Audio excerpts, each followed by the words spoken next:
yourself, but I have all these responsibilities at church and I can't make it. You know, you're missing out on all these awesome parties and whatnot. And I mean, this is something I honestly struggle with, if I'm really honest. You know, I go home, you know, I wake up early in the morning and I try to spend time with God and I go to work and then I get home and I'm exhausted by the time I get home. But then no, I have to go here because, you know, there's a meeting here or a prayer meeting or the youth group. And there's like, oh man. And you just feel like, when am I going to get some oxygen? And you just feel just like, man, they just get to hang out at home. Why can't I just do that once in a while? And you just feel like, man, I'm constantly pouring out, I'm constantly ministering, constantly have kids that are just, I'm not even going to get on that. And then the wife that, I'm just kidding, my wife. You're awesome.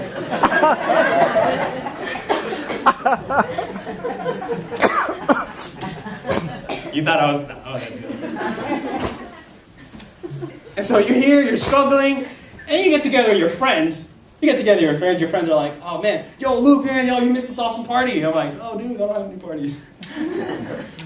And they're just sharing with you how awesome their lives are.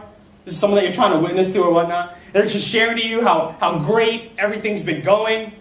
And in your mind, you're just like, man, I'm just waiting for him to really open up. Just really open up just a little. Tell me your struggles, just because I really care about you.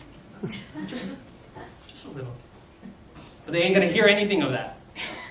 In fact, they don't even have enough time just to finish dinner because they have another party to go to. Or they have to eat at some other expensive restaurant with some celebrities. And you're just like, And here you're thinking to yourself, man, I'm struggling. Here I am. I'm serving you, God, and I'm barely surviving. Here I am. I'm serving you, God. I'm trying to raise a family that honors you. And yet, I'm having such a hard time. And what's even more messed up is that when you get together with your kids and their kids, it's your kids that are the crazy ones, all like hanging on like chandeliers and just pulling down random things. Because it would make sense to you if, that unbelieving person had kids that were demon-possessed. So in your mind, you're like, this would make more sense. Yeah, he has the career, but his kids are demon-possessed. But that's just not the case, because you have a Judah. And his head's the one that's spinning, like, climbing on ceilings and whatnot. And so you ask, how is it that these people are doing so well, yet I'm the one that's serving you, God? I mean, I know a lot of us ask that. That's a legitimate question. Or maybe you're the single person who's lived an honest lifestyle. You've been keeping yourself pure. You don't get into these bad relationships. In fact, you may not have ever even gotten in a relationship because you read I Kissed Dating Goodbye, and you kissed dating goodbye. And so you read all these Christian books, and you're just waiting for that Christian guy to come along. That good-looking, handsome, slim but not too slim Christian guy to come alongside and start courting you. Ooh. And then meanwhile, you have a friend who you know is immoral, who you know is just like, hey, let's go guys, all the time, who has broken every rule. I'm not thinking of anyone in particular, don't worry. Who's broken every rule, who's just completely unpure, and yet she comes out of nowhere and says, hey, guess what? Look what I got. I got a kid. Especially to that Christian guy that you really liked. Oh man, that would be tough. So your mind, outwardly, you're like, yay, that's awesome. But inwardly, you're like, I'm going to bite that finger off. I'm going to karate chop your neck. I mean, it's real. The struggle is for real. Like, you're constantly feeling like, man, God, when are you going to come through for me? When am I going to get my big break? I've been trying to obey you my whole life, and yet I'm just dealing with disaster after disaster, struggle after struggle. And this is what Asaph was dealing with. His brother just got murdered, and he's looking at all these precious people, and he's the one that's trying to stay pure for God, to stay in course, to honor and glorify Him with his life. And yet, all he sees around him are these wicked, unbelieving people having great, prosperous lives.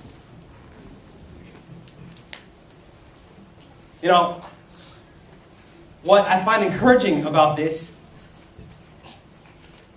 is when you read the whole thing, you don't just focus on those 2 verses, but when you understand its context, we see that even those people who truly love and trust God can experience those times when life can be hard, where holiness can just seem complicated, where holiness can seem boring and difficult.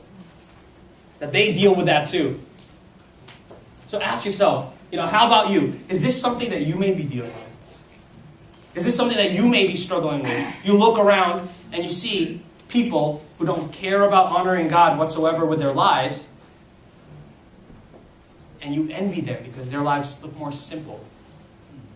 You envy them because their lives just look so much easier. And you look at Christianity, and all of a sudden you start looking at Christianity with resentment. Man, why did I even make this decision?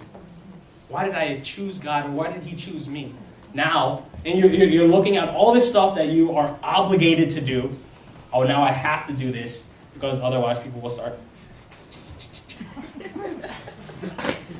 Oh, I have to be nice to Pastor, because otherwise... No, I'm just kidding. I'm nice to Pastor.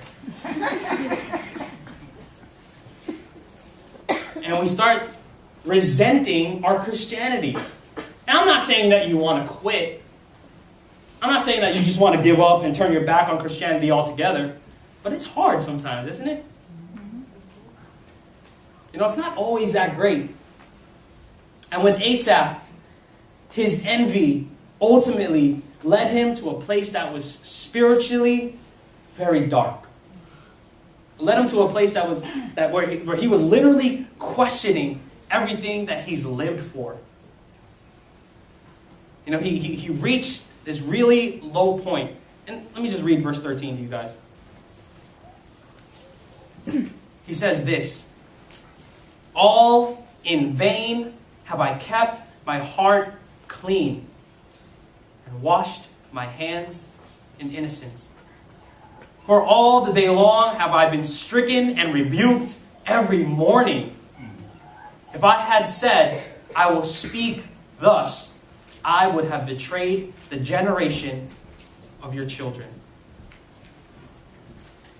He says, everything that I've been living for, everything that I've been working for, everything that I've been serving God for, he says, all in vain. It's amounted me to nothing. It's gotten me nowhere. And he was at this point of actually betraying his faith. He says, if I was asked to speak about it, I would have betrayed a whole generation of his children. I would have turned my back. So how does he get, the question that we really need to see is, how does he get from verse 13, where he's thinking, all of this that I'm doing is in vain, it amounts to nothing, to verse 25 and 26, where he explains how he's just completely satisfied in God alone. And so what we're going to be looking at is that transition of how he gets from there to there.